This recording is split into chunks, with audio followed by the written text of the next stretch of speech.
ये आप कहिएगा कि तुम काहे आगे बढ़ गया, तुम पढ़ लिख के, हम साला यहाँ लौट रहे हैं गंदा नाला में, तुम मान ले कि बड़ा बड़ गप से तुम आके गंदा नाला में लौटो।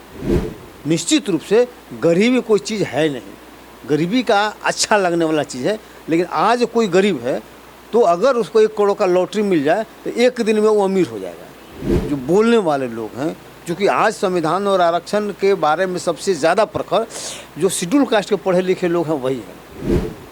उसको बदलने का क्या ज़रूरत हो गया कि डॉक्टर अम्बेडकर द्वारा बनाए संविधान को बदलने का क्या ज़रूरत पड़ेगा सुप्रीम कोर्ट को। नमस्कार, मेरा नाम है जितेंद्र कुमार, आप देख रहे हैं जन बोल न्यूज। आज मैं हरिकेश्वर सर के साथ हूं, उनके आवास पर। वे प्रखर दलित कार्यकर्ता एक्टिविस्ट हैं जो हमेशा ही सामाजिक कार्यों में बढ़ चढ़ कर हिस्सा लेते हैं और संघर्षरत रहते हैं। आइए सर से बात करते हैं। जन बोल न्यूज़ पर आपका स्वागत है सर। धन्यवाद, जय भीम।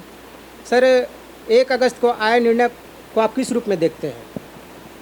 देखिए, 1 अगस्त को जो आया है उसमें सिंपली ये बात है कि सुप्रीम कोर्ट ने अपने कॉम्पिटेंसी में से बाहर जाकर उन्होंने वर्गीकरण का आदेश दे दिया, स्टेट गवर्नमेंट को पावर दे दिया, जबकि उनके कॉम्पिटेंसी में था नहीं। सुप्रीम कोर्ट कोई पावर ही नहीं। सुप्रीम कोर्ट क्या कहिए कि संसद छोड़ के किसी को भी शेड्यूल कास्ट के लिस्ट में परिवर्तन करने का राइट नहीं है, इवन राष्ट्रपति को भी नहीं है। संसद को छोड़ के न केंद्र सरकार को है, न राज्य सरकार को, कि इवन कोर्ट को भी नहीं है। सिर्फ और सिर्फ संसद को था। उस संसद को जो काम करना चाहिए था उन्होंने ज़बरदस्ती जो है इस काम को अपने हाथों लिया, और अपने तो लिया ही, उसमें दूसरे को अधिकार भी दे दिया। इस तरह से इसको हम इस रूप में लेते हैं कि पहला तो ये संविधान का उल्लंघन हुआ। संविधान के अनुसार अपने कॉम्पिटेंसी से बाहर जाकर सुप्रीम कोर्ट ने काम किया, पहला। उसके बाद अब इसका इफ़ेक्ट का मान लीजिए कि है कि इफ़ेक्ट क्या पड़ेगा, तो इफ़ेक्ट यही है कि ये शेड्यूल कास्ट का जो रिजर्वेशन है, जो निश्चित रूप से रिप्रेजेंटेशन है, और रिप्रेजेंटेशन को गरीब उन्मूलन कार्यक्रम में बदलने का इन लोगों ने एक तरह से षड्यंत्र किया है। और हमको लगता है कि अब लोग जागरूक हो गए हैं, शायद ये सफल नहीं हो पाए। ठीक है, उनका प्रयास ये था कि जो लोग प्रखर हैं, जो मुखर हैं, जो बोलने वाले लोग हैं, क्योंकि आज संविधान और आरक्षण के बारे में सबसे ज़्यादा प्रखर जो शेड्यूल कास्ट के पढ़े लिखे लोग हैं वही है, जनरल से भी ज़्यादा, ओबीसी से भी ज़्यादा। तो इन लोगों को लगता है कि ये लोग प्रखर हैं, ये बोलने वाले हैं, मुखर हैं, तो इनके मुंह को चुप करा दिया जाए। तब तो जब ये चुप हो जाएंगे तो और शेड्यूल कास्ट के लोग हैं वो क्या कर पाएंगे। जब मुखर होने का उनको समय लग जाएगा तो 60 साल 70 साल लग जाएगा। उसके बाद हम लोग का सारा चीज़ पर कब्जा हो जाएगा और सारा चीज़ अपने हाथों में आ जाएगा। ये बहुत बड़ा चिंता का विषय है और एक बहुत बड़ा षड्यंत्र है। इसको किसी भी रूप में स्वीकार नहीं किया सकता। नहीं लगता कि अमीर दलितों को अब आरक्षण छोड़ देना चाहिए गरीब दलितों के लिए? नहीं, बहुत अच्छा लगता है, लुभावना बहुत बड़ा अच्छा लगता है। भाई, ये गरीब को कोई कुछ मिले तो निश्चित रूप से मिलना चाहिए, कहीं कोई दिक्कत उसमें नहीं है।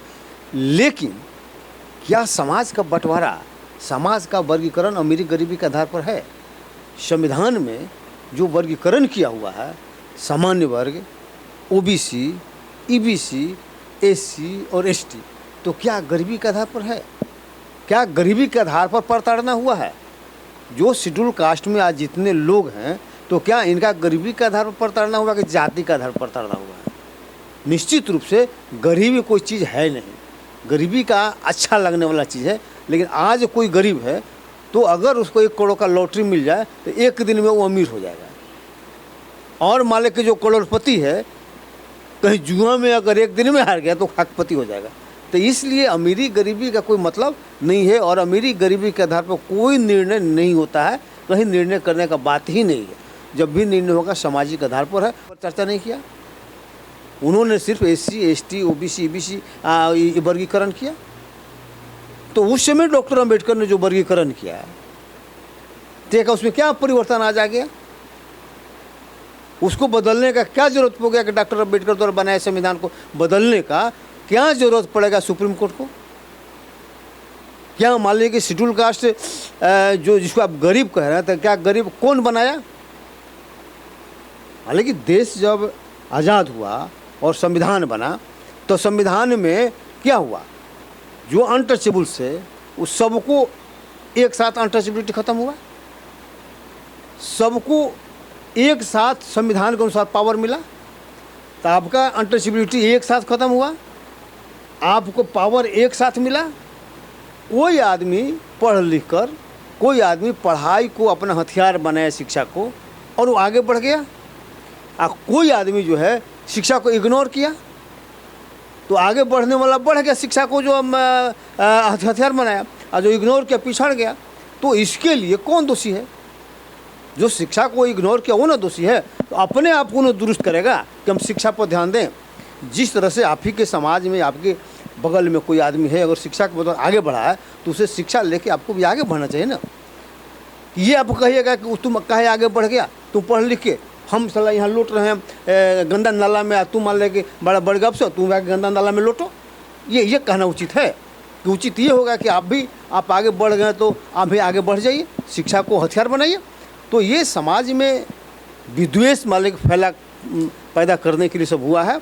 लेकिन समाज होशियार है, सब लोग समझ रहा है, तत्काल लालच लगता है, लेकिन इससे बहुत कुछ होना जाना नहीं है। अब 21 तारीख को जो भारत बंद का आह्वान है वो देखिएगा पूर्ण रूप से सफल होगा, और अमीरी गरीबी कोई चीज़ नहीं है।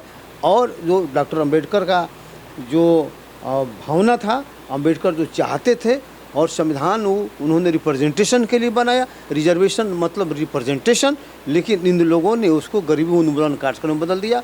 इन लोगों ने उसे जो है रोजगार के साधन के रूप में बदल दिया, जिसके कारण आज समस्या मालिक को हो रहा है। तो इसके लिए सभी लोग दोषी, सभी पॉलिटिकल पार्टियां और हमारे समाज के लोग भी कुछ मालिक के दोषी हैं। हमारी लड़ाई शुरू से यही रही है। हम बार बार करते हैं कि सोशल जस्टिस को संविधान के अनुरूप स्थापित करना है, तो जो संविधान में लिखा हुआ है उसी के अनुरूप काम होना चाहिए। तो ये लड़ाई आगे चलेगा, और हमको लगता है बहुत खुशी है कि आज ये लोग समझने के लिए तैयार हो रहे हैं कि नहीं, ये गरीबी उन्मूलन कार्यक्रम नहीं है, और समाज के मैक्सिमम लोग ये इस बात को समझ रहे हैं। कुछ लोग नहीं समझ रहे हैं तो उनको भी समझा लिया जाएगा, यही बात है। आप अभी हरिकेश्वर सर के साथ मेरे बातचीत को देख रहे थे, आपको ये बातचीत कैसा लगा? कमेंट बॉक्स में जा कर के आप अपने विचारों को रख सकते हैं। धन्यवाद।